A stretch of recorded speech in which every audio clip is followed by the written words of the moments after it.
بسم اللہ الرحمن الرحیم۔ بتا دیں۔ صفحہ 128، سوال نمبر 316۔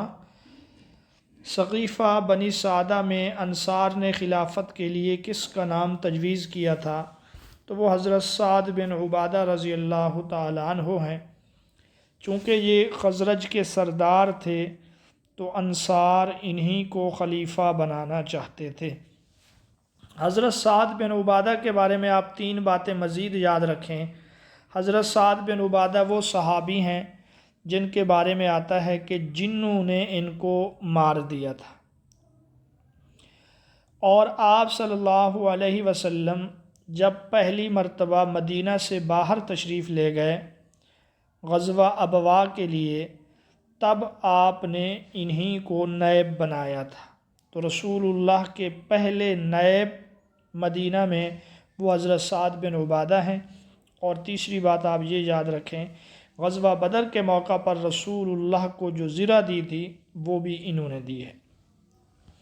حضور صلی اللہ علیہ وسلم کی حیات طیبہ میں کن 2 مدعیان نبوت نے نبوت کے جھوٹے دعوے کیے؟ تو اس کا جواب ہے مسیلمہ کذاب و اسود عنسی۔ یہ بھی بہت اہم اور پیچیدہ سوالات میں سے ہے کہ سب سے پہلے نبوت کا جھوٹا دعویٰ کس نے کیا؟ تو اس کا جواب مسیلمہ کذاب ہے، اور یہی 100% درست جواب ہے۔ مدعیان نبوت میں جو سب سے پہلے قتل ہوا یا مارا گیا وہ اسود عنسی ہے۔ دور صدیقی میں کن 2 مدعیان نبوت نے نبوت کے جھوٹے دعوے کیے؟ تو وہ سجاح بنت حارث اور طلیحہ اسدی ہے، اور اگر آپشن میں ایک ہو تو پھر سجاح ہے۔ سجاح بنت حارث یہ ایک عورت تھی، اس نے حضرت صدیق اکبر کے زمانے میں نبوت کا جھوٹا دعویٰ کیا۔ آپ صلی اللہ علیہ وسلم نے حضرت اسامہ کی قیادت میں روم کی طرف جو لشکر بھیجا، جو آپ صلی اللہ علیہ وسلم کی بیماری کی اطلاع پر واپس آ گیا تھا، وہ حضرت صدیق اکبر کے عہد میں روانہ ہوا۔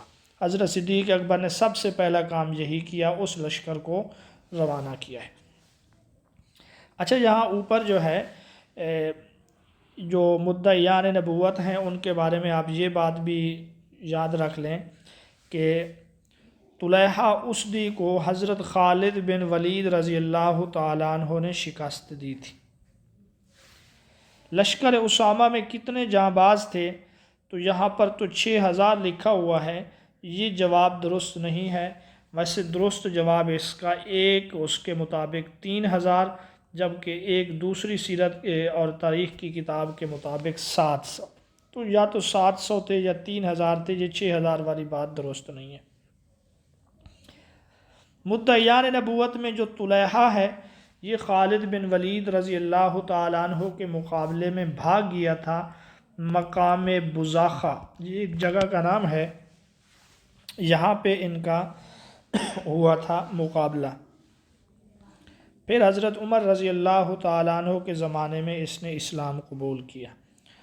نبوت کی جھوٹی دعوے دار سجاح نے مسیلمہ کذاب سے شادی کی تھی، اور مسیلمہ کذاب نے حق مہر کے طور پہ عشاء اور فجر کی نمازیں معاف کر دیں، شراب اور خنزیر کو بھی حلال قرار دیا تھا اس نے۔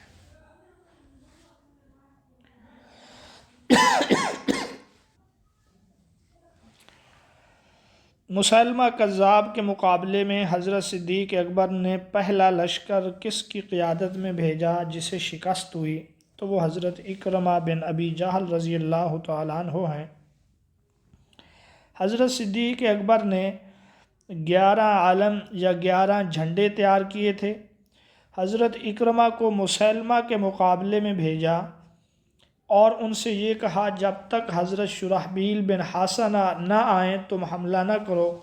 انہوں نے جلد بازی کی جس کی وجہ سے شکست ہوئی ان کو۔ پھر حضرت خالد بن ولید طلیحہ سے فارغ ہو چکے تھے تو انہوں نے مسیلمہ کو شکست دی ہے۔ تو دوسرے لشکر میں خالد بن ولید رضی اللہ تعالیٰ عنہ ہیں۔ اس جنگ کا نام جنگ یمامہ ہے۔ جس میں 1200 مسلمان شہید ہوئے ہیں، اور مسلمان جو حفاظ تھے شہید ہونے والے ان کی تعداد یہاں پر 700 ہے۔ اگر آپ کے پیپر میں 70 کا آپشن نہ ہو تو پھر آپ 700 کو ہی سلیکٹ کریں گے، لیکن یاد رکھیں ویسے مشہور یا زیادہ جو درست ہے وہ 70 ہے۔ 70 حفاظ جو تھے وہ شہید ہوئے تھے۔ حضرت صدیق اکبر کے زمانے میں کچھ لوگ مرتد ہو گئے، چنانچہ بحرین کے مرتدین کے فتنہ کو ختم کرنے کے لیے حضرت علاء بن حضرمی کو حضرت صدیق اکبر نے بھیجا۔ یہ علاء بن حضرمی رضی اللہ تعالیٰ عنہ جو عمرو حضرمی قتل ہوا اس کے بھائی ہیں، اور یہ بحرین کے گورنر بھی رہے ہیں۔ نبوت کا وہ کون سا جھوٹا دعوے دار تھا جس نے حضور صلی اللہ علیہ وسلم کی حیات طیبہ میں نبوت کا دعویٰ کیا؟ رسول اللہ کی وفات سے ایک دن پہلے فیروز نامی شخص نے ان کو قتل کر دیا۔ یہ اسود عنسی ہے۔ مدعیان نبوت میں ایک لقیط بن مالک بھی تھا۔ لقیط بن مالک کے خلاف حضرت صدیق اکبر نے حضرت حذیفہ بن محصن رضی اللہ تعالی عنہ کو لشکر دے کر روانہ کیا۔ حضرت صدیق اکبر کی کنیت ابو بکر ہے، لقب صدیق اور عتیق یہ دونوں ہیں۔ اصل نام آپ کا عبد الکعبہ تھا، رسول اللہ نے بدل کر عبداللہ رکھا۔ حضرت صدیق اکبر کی جب بیعت ہوئی تو سب سے پہلے بیعت کرنے والے وہ حضرت عمر فاروق رضی اللہ تعالیٰ عنہ تھے۔ آپ کو خلیفہ بلا فصل کہا جاتا ہے۔ دور فاروقی کے کچھ سوالات ہیں۔ حضرت عمر رضی اللہ تعالیٰ عنہ کے زمانے میں جو ایرانیوں سے جنگیں ہوئیں مشہور، جن میں جنگ قادسیہ ہے اور کچھ دیگر جنگ ہیں، ان میں جو پہلوان تھا وہ رستم تھا جن سے مقابلہ ہوتا رہا۔ وہ جنگ جس میں ایرانی ہاتھیوں سے عربی گھوڑے ڈرنے لگے، بدکنے کی وجہ سے مسلمانوں کو شکست ہوئی ہے، وہ جنگ جسر ہے۔ ایرانیوں کے خلاف یہ وہ واحد جنگ ہے جس میں مسلمان شکست سے دوچار ہوئے، اور اس جنگ کے سپہ سالار جو تھے وہ ابو عبیدہ ثقفی رضی اللہ تعالیٰ عنہ تھے، جو خود بھی اس میں زخمی ہوئے اور بعد میں شہید ہو گئے انہی زخموں کی وجہ سے۔ جسر کہتے ہیں پل کو، چونکہ دریا کے اوپر ایک پل بنایا گیا، اس پل کو عبور کر کے مسلمان دوسری طرف چلے گئے، اور پھر کسی نے اس پل کو توڑ دیا جس کی وجہ سے کافی سارے مسلمان دریا میں بھی ڈوب گئے اور ہاتھیوں کے نیچے بھی آ گئے۔ ابو عبیدہ بھی خود ایک ہاتھی کے نیچے آئے تھے۔ حضرت عمر رضی اللہ تعالیٰ عنہ کے دور میں جو جنگ ہوئی جس میں اونٹوں کو سیاہ برقعے اڑا دیے گئے، جس سے ایرانی گھوڑے اور ایرانی ہاتھی جو تھے وہ بدکنے لگے، تو وہ جنگ قادسیہ ہے۔ جنگ قادسیہ کی تاریخ 14 ہجری محرم ہے، اور اس کے سپہ سالار حضرت سعد بن ابی وقاص رضی اللہ تعالیٰ عنہ تھے، اور اس جنگ کی 3 معرکے جو ہیں وہ زیادہ مشہور ہیں جن کا آگے تذکرہ آ رہا ہے۔ جنگ جاسر کب ہوئی تھی؟ یہ 13 ہجری کو۔ جنگ بویب یہ بھی ایک جنگ ہے 14 ہجری میں، اور اس کو ذات العیون آنکھوں والی جنگ کہا جاتا ہے۔ وجہ اس کی یہ ہے کہ اس جنگ میں چن چن کر کے دشمن کی آنکھوں کو نقصان پہنچایا گیا۔ 1000 کے قریب آنکھیں ضائع ہوئیں دشمن کی، اس لیے اس کو جنگ ذات العیون بھی کہا جاتا ہے۔ اور جنگ بویب میں اسلامی فوج کے سپہ سالار وہ حضرت مسنہ تھے، اور پل پر فرات کے پل پر قبضہ کر کے ایرانیوں کو بہت زیادہ نقصان پہنچایا گیا۔ جنگ قادسیہ یہ 14 ہجری ہے، اور جنگ قادسیہ میں جو آپس میں گفت و شنید یا سفارت کا سلسلہ جاری رہا، تو وہاں جو ایرانی پہلوان یا سپہ سالار تھا رستم، اس نے کچھ ریت اور مٹی دے کر یہ کہا کہ یہ لے کر جاؤ، یہ ہے تمہارے لیے۔ تو اس پر حضرت عمرو بن مادی کرب، بعض کہتے ہیں حضرت عمر کے بیٹے تھے، انہوں نے وہ ٹوکرا اٹھا لیا، سر پہ رکھا، اور یہ کہا کہ دشمن نے اپنی زمین خود ہمارے حوالے کر دی ہے، چنانچہ پھر مسلمانوں کو فتح بھی حاصل ہوئی۔ قادسیہ کا پہلا معرکہ جو ہے یوم الارماس ہے، دوسرا معرکہ یوم الاغواس ہے، اور جو تیسرا معرکہ ہے وہ یوم الاعماس ہے۔ اور ایرانی جو سپہ سالار تھا ان کو جنہوں نے قتل کیا ان کا نام تھا حلال بن علقمہ۔ یہ زخمی تھا، دریا میں کود گیا تو انہوں نے اس کو نکال کر اور اس کا کام تمام کر دیا۔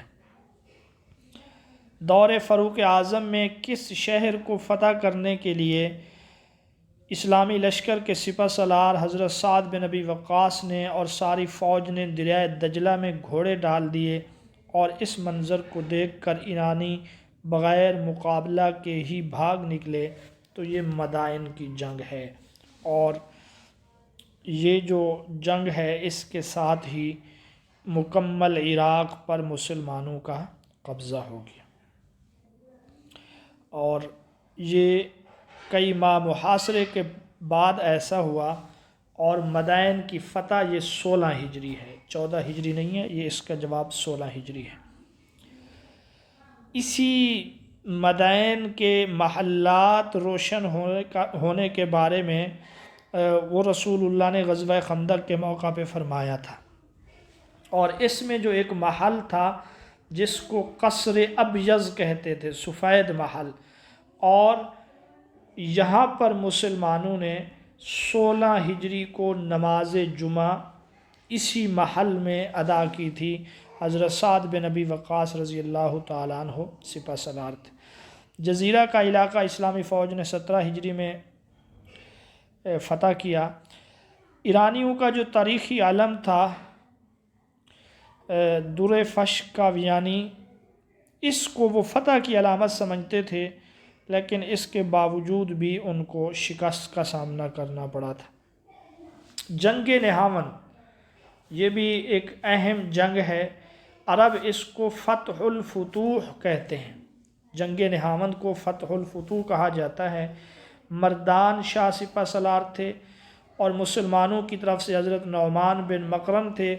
حضرت نعمان بن مقرن رضی اللہ تعالیٰ عنہ شہید بھی ہوئے اسی میں، اور پھر بعد میں ان کے بھائی نعیم تھے، انہوں نے اس کو لشکر کو سنبھالا اور مسلمانوں کو فتح حاصل ہوئی۔ اس میں فتح کی نوید سنانے والے جو ہیں وہ حضرت معقل رضی اللہ تعالیٰ عنہ تھے۔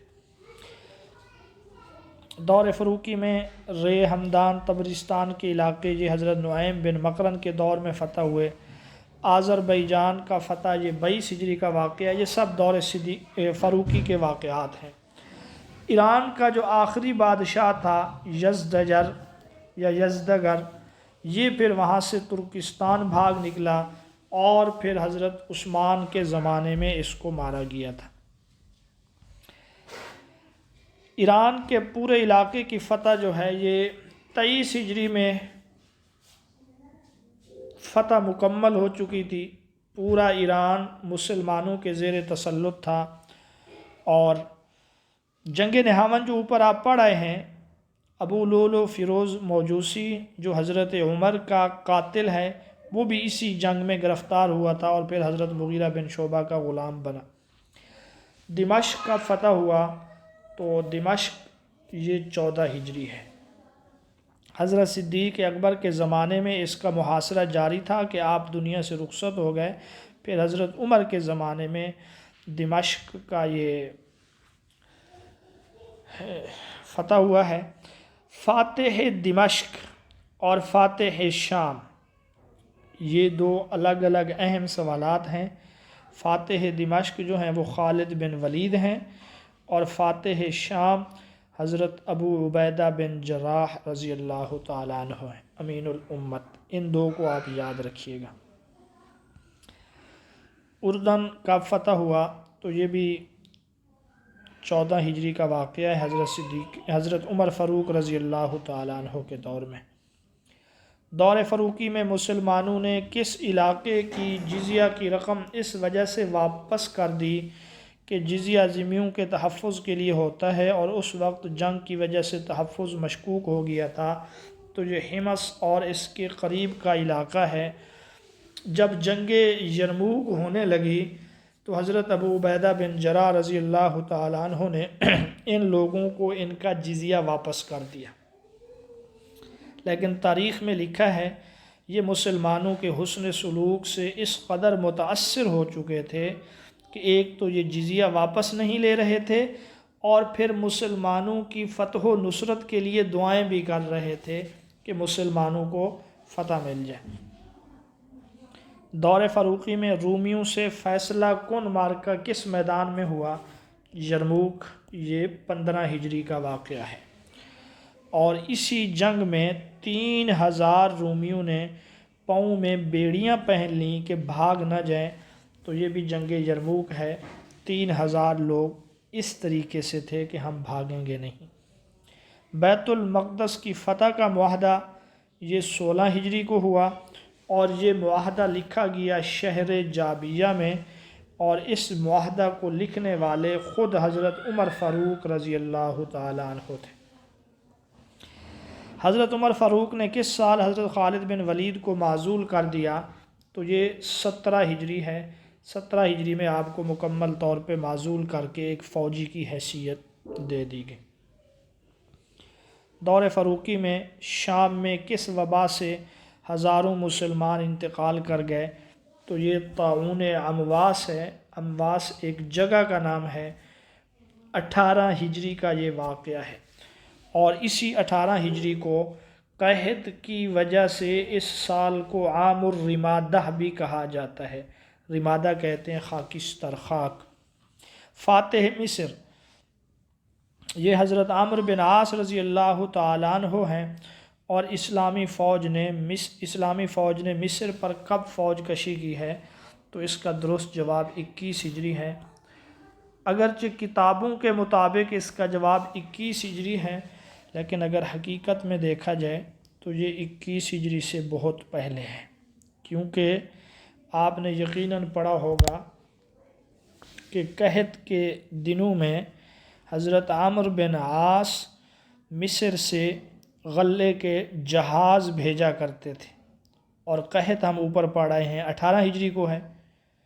اس سے معلوم یہ پڑتا ہے کہ مصر پر فوج کشی اس سے پہلے کی گئی ہے، لیکن آپ کے پیپر میں آ جائے آپ 21 ہی لکھیں گے، 21 ہی زیادہ مشہور ہے۔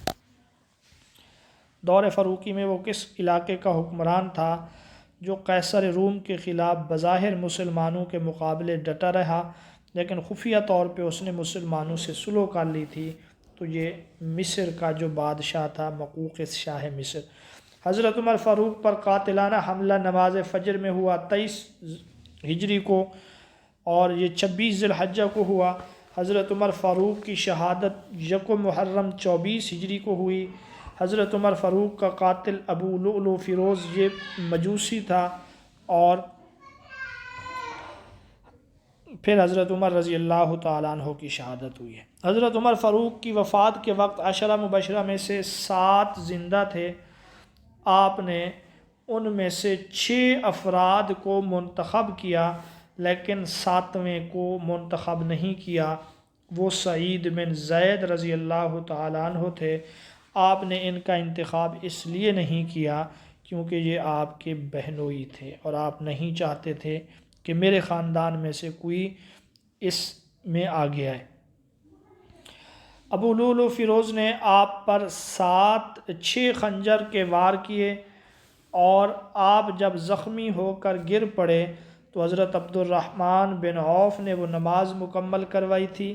حضرت صہیب رومی رضی اللہ تعالیٰ عنہ نے حضرت عمر فاروق کی نماز جنازہ پڑھائی ہے، اور آپ کو حجرہ عائشہ میں دفن کیا گیا۔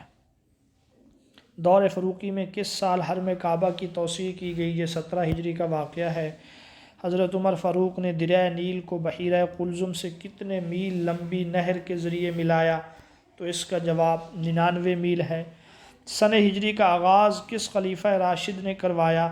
تو یہ حضرت عمر فاروق رضی اللہ تعالیٰ عنہ ہیں، اور سنہ ہجری کا آغاز بعض کتب کے مطابق 16 ہجری کو ہوا، بعض کے مطابق 17 ہجری کو۔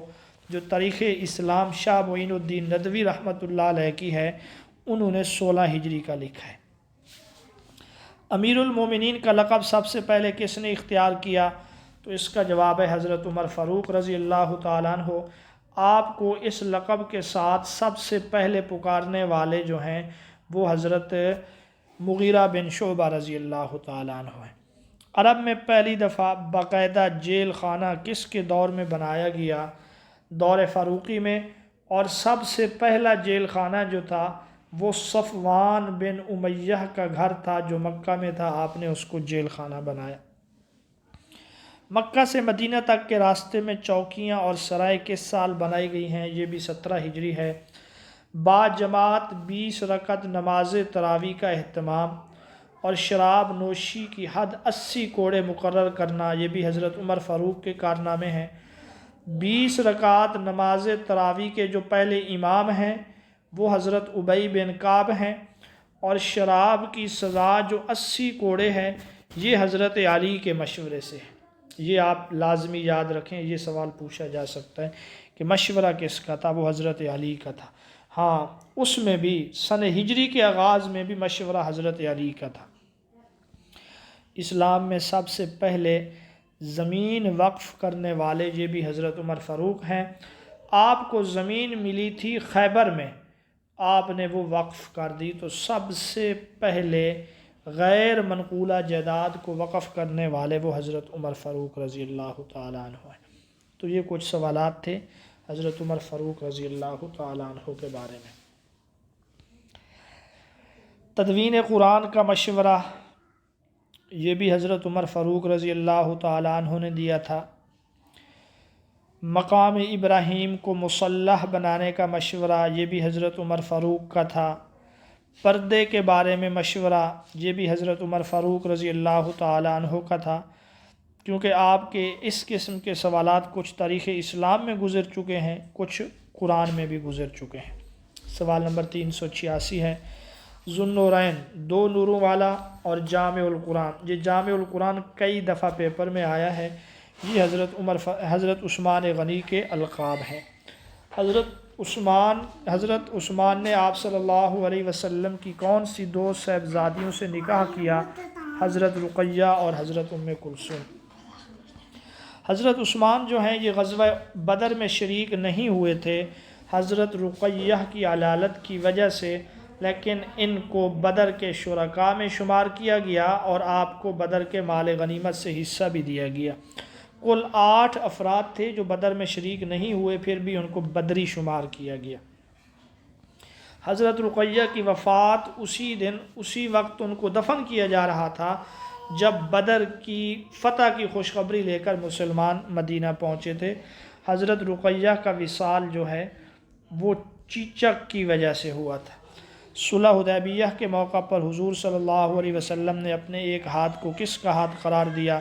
تو یہ حضرت عثمان غنی ہے، کیونکہ آپ کی شہادت کی افواہ اڑ گئی تھی، تو پھر آپ نے صحابہ سے بیعت لی جس کو بیعت رضوان کہا جاتا ہے، اور آپ نے اپنا ہاتھ حضرت عثمان کا ہاتھ قرار دیا۔ دور عثمانیہ میں اسکندریہ میں بغاوت کب ہوئی جسے حضرت عمرو بن عاص نے کچلا؟ تو یہ 25 ہجری ہے۔ اسی طریقے سے آرمینیا اور آذربائیجان میں بھی بغاوتیں ہوئیں لیکن ان کو ختم کر دیا گیا۔ حضرت امیر معاویہ نے ایشیائے کوچک پر فوج کشی شروع کی ہے 25 ہجری کو، اور پھر آپ فتوحات آگے جاری رکھتے رہے۔ دور عثمانی میں طرابلس، تیونس اور اسی طریقے سے مراکش اور الجزائر کے علاقے یہ 27 ہجری میں فتح ہوئے۔ قبرص کا جزیرہ جو ہے یہ حضرت عثمان کے دور میں حضرت امیر معاویہ نے 28 ہجری کو اس کو فتح کیا ہے۔ حضرت عمر فاروق کے زمانے میں یزدگرد ترکستان بھاگ گیا تھا، پھر حضرت عثمان کے زمانے میں یہ فارس میں آ کر بغاوتیں کرواتا رہا 29 ہجری کو، پھر 30 ہجری کو جب بغاوتوں کو کچلا گیا، یزدگرد کو بھی کسی کسان نے یا کسی چکی چلانے والے نے عمدہ لباس کی وجہ سے مار ڈالا تھا۔ تو یہ 30 ہجری کا واقعہ ہے۔ تخارستان، کرمان، سجستان، یہ سب علاقے 30 ہجری کو فتح ہوئے۔ حضرت امیر معاویہ اور عبداللہ بن ابی سرا نے قیصر روم کے بحری بیڑے کو شکست دی ہے، یہ 31 ہجری کا واقعہ ہے۔ حضرت عثمان غنی رضی اللہ تعالیٰ عنہ کے زمانے میں بحری جنگوں کا آغاز ہوا، یہ سوال پوچھا گیا پہلے، اور پہلا بحری بیڑا جو تیار کیا ہے وہ حضرت امیر معاویہ رضی اللہ تعالیٰ عنہ نے حضرت عثمان غنی سے اجازت لے کر۔ حضرت عثمان کے دور کے ابتدائی 6 سال جو تھے وہ پرامن گزرے، پھر بغاوتوں کا سلسلہ شروع ہوا۔ ان میں جس نے سب سے زیادہ کردار ادا کیا وہ عبداللہ بن سبا تھا۔ یہ یہودی تھا، پھر مسلمان ہوا، کہا جاتا ہے کہ یہ منافق ہی رہا اور لوگوں کو بھڑکاتا رہتا تھا۔ عبداللہ بن سبا کی سازش کا پہلا مرکز بصرہ تھا، یہاں سے اس کو بھگا دیا گیا۔ دوسرا مرکز کوفہ تھا، یہاں سے بھی اس کو بھگا دیا گیا۔ پھر اس کے بعد یہ اس طرف بھی کیا شام میں، لیکن وہاں سے بھی بھگا دیا گیا۔ خاطر خواہ اس کو جہاں پہ کامیابی ملی ہے وہ مصر ہے، مصر میں اس کو کامیابی ملی۔ اشترنخعی کس شہر کے شر پسندوں کا سرغنہ تھا؟ تو اس کا جواب ہے کوفہ سے اس کا تعلق تھا۔ سب سے پہلے 34 ہجری میں حضرت عثمان کی معزولی کا مطالبہ یہ کوفہ سے ہوا۔ یزید بن قیس نامی ایک شخص جس نے سب سے پہلے جو ہے حضرت عثمان کے خلاف باقاعدہ خروج کا اعلان کیا۔ مصر حضرت عثمان کے خلاف سب سے پہلے 35 ہجری میں کس علاقہ کے بلوئی مدینہ پہنچے؟ بصرہ۔ امہات المومنات جو تھیں، امہات المومنین، وہ کوششیں کرتی رہیں کسی طریقے سے اس سلسلے کو، بلوائیوں کو روکا جائے، لیکن ان کے ساتھ بھی گستاخانہ رویہ رکھا گیا۔ بالخصوص حضرت ام حبیبہ ہیں، اسی طریقے سے حضرت صفیہ ہیں رضی اللہ تعالی عنہ۔ شہادت سے پہلے حضرت عثمان نے خواب دیکھا، رسول اللہ سے ملاقات بھی ہوئی، جمعہ کے دن پھر آپ کی شہادت ہوئی۔ آپ جانتے ہیں حضرت عثمان غنی جو ہیں وہ شرم و حیا میں سب سے ممتاز تھے، تو اس دن مزید آپ نے جو ہے خاص پاجامہ پہنا کہ کہیں جو سطر ہے وہ ظاہر نہ ہو جائے۔ حضرت عثمان کا محاصرہ 40 دن تک رہا، پانی بھی 40 دن تک بند رکھا گیا۔ تو پانی بند رکھنے کا بعض لوگ یہ مطلب سمجھتے ہیں کہ بالکل بھی آپ کے پاس پینے کا پانی نہیں تھا، تو سوچتے ہیں کہ 40 دن کیسے زندہ رہے۔ تو پانی بند رکھنے کا مطلب یہ ہوتا ہے کہ جس طریقے سے ان کو پانی دینا چاہیے تھا یا ان کو اجازت ہوتی وہ اجازت نہیں تھی۔ باقی صحابہ کرام چوری چپکے خفیہ سے یا زور کے بل بوتے پر کچھ نہ کچھ پانی پہنچا دیتے تھے، لیکن یہ ہے کہ پانی بند رکھا گیا، اس میں کوئی شک نہیں ہے 40 دن تک۔ حضرت عثمان غنی رضی اللہ تعالی عنہ پر جب حملہ کیا گیا، سب سے پہلے کہتے ہیں محمد بن ابی بکر اندر بڑھا، آپ کی داڑھی پکڑی انہوں نے، تو اس پر آپ نے فرمایا تمہارا باپ اس داڑھی کی بہت حیا کرتا تھا، اگر وہ ہوتا تو تمہیں ایسا نہ کرنے دیتا۔ کہا جاتا ہے کہ محمد بن ابی بکر یہ سن کر منہ لپیٹ کر باہر آ گئے تھے۔ حضرت عثمان کے سامنے رکھے ہوئے قرآن حکیم کو کس نے پاؤں سے ٹھوکر ماری؟ اس کا نام غافقی بن حرب ہے۔ حضرت عثمان کی پیشانی پر لوہے کی لٹ کس نے ماری جس سے آپ گر پڑے؟ کنانہ بن بشر اس کا نام ہے۔ حضرت عثمان کے سینے پر چڑھ کر نیزے کے 9 وار کس نے کیے؟ تو اس کا جواب اگرچہ یہاں پر عمر بن الحمق ہے، لیکن تاریخ میں بھی اسی طرح ہے، یہ بات درست نہیں ہے۔ عمر بن الحمق کے بارے میں کہا جاتا ہے یہ صحابی رسول تھے جو اصل کام کرنے والے تھے، انہوں نے صحابہ کو بدنام کرنے کے لیے ہی ان کے نام پیش کیے ہیں، ورنہ یہ اس میں ملوث نہیں تھے۔ واللہ عالم۔ لیکن پیپر میں اگر آ جائے تو پھر یہی جواب ہی آپ لگائیں گے۔ حضرت عثمان غنی رضی اللہ تعالی عنہ کی زوجہ جو اس وقت موجود تھیں، حضرت نائلہ، سودان بن حمران نے جب حملہ کیا تلوار سے، انہوں نے روکنے کی کوشش کی تو 3 انگلیاں کٹ گئیں۔ تو عثمان کو شہید کس نے کیا؟ تو سودان بن حمران نے۔ آپ کی نماز جنازہ حضرت جبیر بن مطعم نے پڑھائی۔ بعض کتابوں میں آپ کو زبیر بن عوام رضی اللہ تعالیٰ عنہ کا نام بھی ملے گا۔ بہرحال 17 افراد جنازے میں شریک تھے۔ حضرت عثمان کے ساتھ آپ کے 2 غلام شہید ہو گئے، نجی اور صبی ان کے نام بتلائے جاتے ہیں۔ حضرت عثمان غنی کے کئی غلام تھے اور آپ نے ان سب کو آزاد کر دیا تھا اس شرط پر کہ مدینہ میں کشت و خون نہیں کریں گے، یعنی آپ کو یقین تھا کہ میرے اوپر حملہ کیا جائے گا، لیکن آپ نے اپنے غلاموں کو اس شرط پر آزادی دی کہ تم لڑو گے نہیں۔ پھر بھی جب اس قدر احسان کرنے والا مولا اور مالک ہو، ان کو مارا جا رہا ہو، قتل کیا جا رہا ہو، تو کہاں ایک زندہ ضمیر انسان سے صبر ہوتا ہے؟ تو انہوں نے آگے بڑھ کر حملہ بھی کیا، کچھ قاتلین کو مارا بھی اور خود بھی شہید ہو گئے۔ حضرت عثمان غنی رضی اللہ تعالیٰ عنہ جس مقام پر دفن ہوئے اس کو حش کوکب کہا جاتا ہے۔ بلوئی آپ کو دفن ہی نہیں ہونے دیتے تھے، بے حرمتی کا خطرہ تھا، تو رات کے اندھیرے میں آپ کو دفن کیا گیا۔ حضرت علی نے عثمانی عمال کو کب معزول کیا؟ تو یہ 36 ہجری ہے۔ 3 دن تک مسند خلافت خالی رہی۔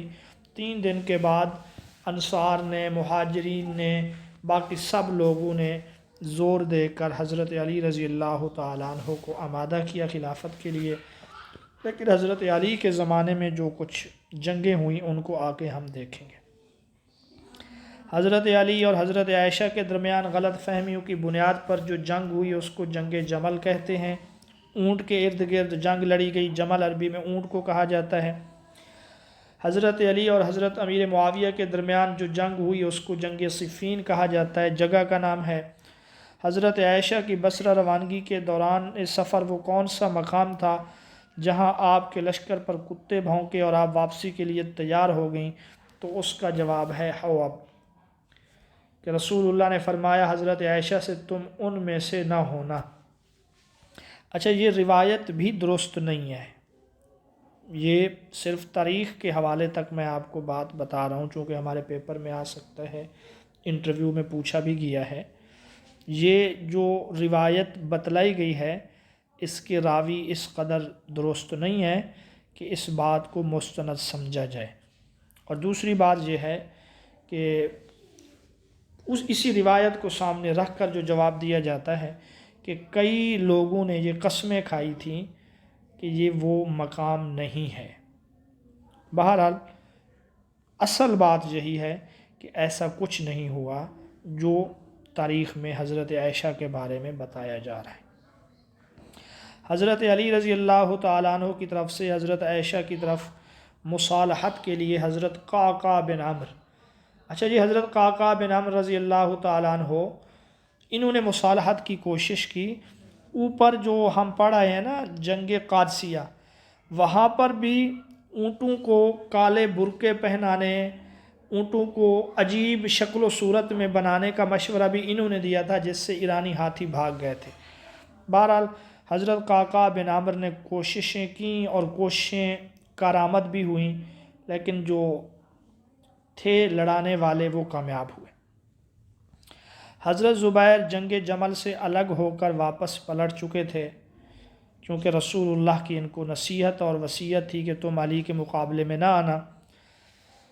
یاد آیا جب آپ کو فوراً واپس آئے، لیکن عمرو بن جرموز نے آپ کو شہید کر دیا، اور عمرو بن جرموز آپ کا گھوڑا اور سر کاٹ کر جب حضرت علی کے پاس پہنچا تو حضرت علی نے فرمایا ابن صفیہ کے قاتل میں تجھے جہنم کی بشارت دیتا ہوں۔ ابن صفیہ سے مراد جی زبیر بن عوام حواری رسول ہیں۔ حضرت علی نے مدینہ کی بجائے کوفہ کو دارالخلافہ کب قرار دیا؟ تو 36 ہجری ہے۔ یہ پہلی مرتبہ تاریخ اسلام میں دارالخلافت کی منتقلی ہے۔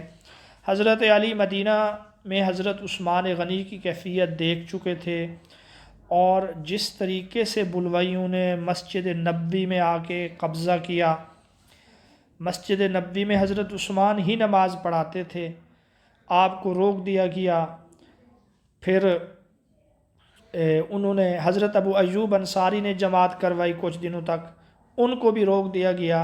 اوپر جو ہم غافقی پڑھ آئے ہیں، وہ بلوائیوں کا سردار، وہ امامت کرواتا تھا۔ تو حضرت علی نہیں چاہتے تھے کہ آگے بھی اس قسم کا کوئی مسئلہ ہو، تو آپ نے کوفہ کو دارالخلافہ کے لیے منتقل کیا۔ آپ کے یہاں حامی بھی زیادہ تھے، اور یہ پھر جگہ جو ہے شام وغیرہ اس طرف بھی ہے، اس لیے آپ نے اس کا انتخاب کیا 36 ہجری کو۔ جنگ جمل میں حضرت طلحہ بھی شہید ہوئے مروان بن حکم کے تیر لگنے سے۔ جنگ جمل ختم کروانے کی نیت سے حضرت علی کے حکم سے حضرت عائشہ کی اونٹنے کے پاؤں کس نے کاٹے؟ آیون بن حنبہ نے۔ بہرحال یہ سوال میرے لیے بھی آج پہلی دفعہ ہے۔ تو چونکہ حضرت عائشہ اونٹ پہ سوار تھیں، اور حضرت علی رضی اللہ تعالیٰ عنہ نے دیکھا جب تک اونٹ کو ختم نہیں کیا جائے گا تب تک لوگ لڑتے رہیں گے اونٹ کی حفاظت، حضرت عائشہ کی حفاظت میں، تو آپ نے حکم دیا کہ اس اونٹ کو گرایا جائے۔ چنانچہ جب اس طریقے سے ہوا تو پھر یہ جنگ ختم ہوئی، حضرت علی نے سب لوگوں کو پیچھے ہٹایا، اور حضرت عائشہ رضی اللہ تعالیٰ عنہ کو بحفاظت مدینہ بھیجا گیا۔ جنگ جمل 36 ہجری ہے، جنگ صفین 37 ہجری ہے۔ اس جنگ صفین میں پھر ایک اور فرقہ ظاہر ہوا، خوارج، جس کو ہم آگے پڑھیں گے۔ حضرت علی نے جنگ صفین سے پہلے حضرت جریر بن عبداللہ باجلی رضی اللہ تعالیٰ عنہ کو بھیجا حضرت امیر معاویہ کی طرف مصالحت کے لیے۔ حضرت جریر بن عبداللہ جو ہیں، ان کو حضرت عمر نے کہا اس امت کے یوسف حاضح الامہ، بڑے خوبصورت تھے آپ۔ جنگ صفین میں ایک انتہائی خونریز معرکہ ہوا جو پورا دن اور رات بھر بھی جاری رہا، اس کو لیلۃ الحریر کہتے ہیں، تھر تھراہٹ کی رات۔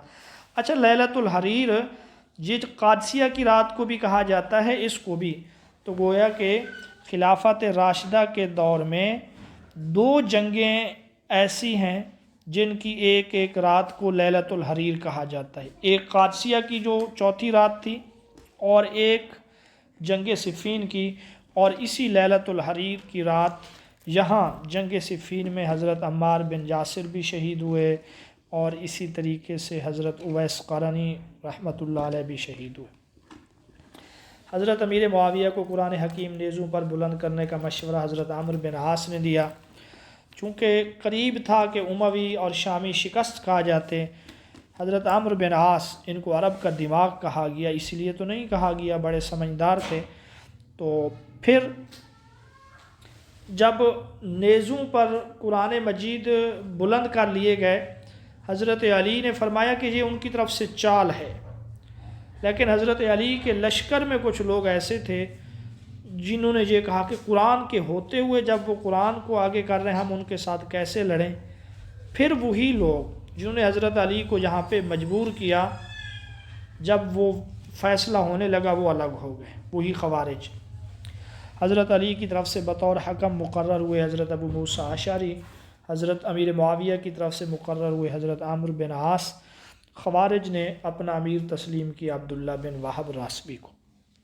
حضرت علی اور خوارج کے درمیان جنگ نہروان ہوئی ہے، یہ 38 ہجری کو ہوئی، اور اس جنگ نہروان کی وجہ سے خوارج کا زور بھی ٹوٹا۔